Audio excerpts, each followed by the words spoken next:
Bismillahirrahmanirrahim. Assalamualaikum warahmatullahi wabarakatuh. Alhamdulillahirabbil alamin wassalatu wassalamu ala asyrafil anbiya'i wal mursalin wa ala alihi washabbihi ajmain. Apa khabar kawan-kawan? Kawan-kawan sihat? Alhamdulillah. Saya doakan semuanya sihat sejahtera. Marilah mari kita hayati perkongsian ilmu berguna. Saya sampaikan hadirin hadirat, ayuh dengarkan. Guru dihormati, ilmu diberkati. Kejap. Guru ni siapa ya? Mari saya kenalkan.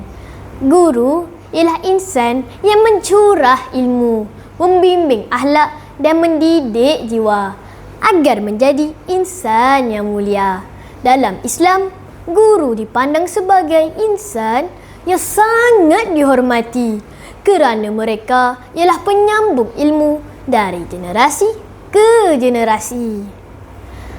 Kawan-kawan, di sekolah, guru dipanggil cikgu, sir, teacher, muallim, ustaz dan ustazah.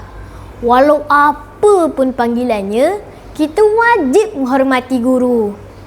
Rasulullah SAW bersabda tentang kewajiban menghormati guru.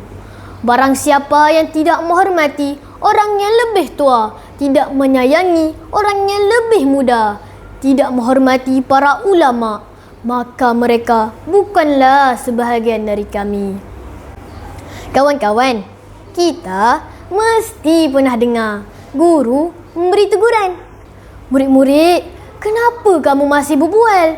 Cikgu kan sedang mengajar. Kenapa kamu tak bawa buku teks, Aiman? Ramai yang tidak siapkan kerja sekolah yang saya bagi semalam. Mengapa jadi begini ya? Sikap dan akhlak yang kurang baik kerana tidak menghormati guru. Bagaimana ya kita nak hormati guru? Wahai rakan dan juga taulan, hormati guru saya berpesan. Dengar ajaran, patuhi arahan, santun bicara, adab pun sopan. Teguran guru jangan dibantah, itulah tanda kasih yang indah. Panjatkan doa buat guru kita, moga bahagia dan sejahtera. Firman Allah Subhanahu wa ta'ala dalam surah Al-Mujadalah ayat 11. A'udzu billahi minasyaitonir rajim. Yarfa'illahu allazina amanu minkum wallazina utul ilma darajat.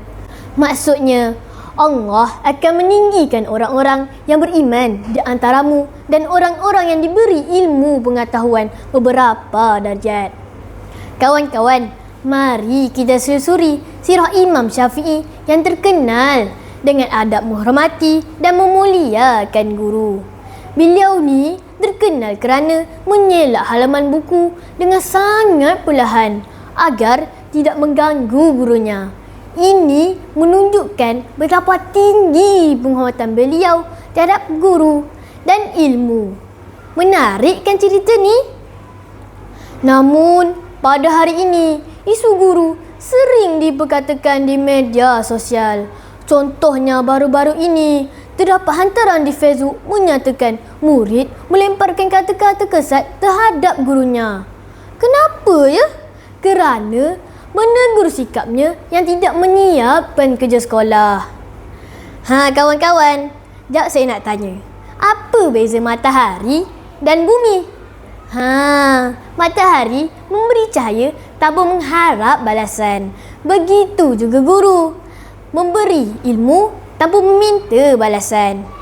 Marilah kawan-kawan, kita sama-sama mengamalkan adab menghormati guru. Ilmu yang guru berikan kepada kita sangat bermanfaat dan akan menjadi bekalan sepanjang hayat. Bak kata patah, tak lapuk dek hujan, tak lekang dek panas. Sekian, wabillahi taufiq wal hidayah. Wassalamualaikum warahmatullahi wabarakatuh.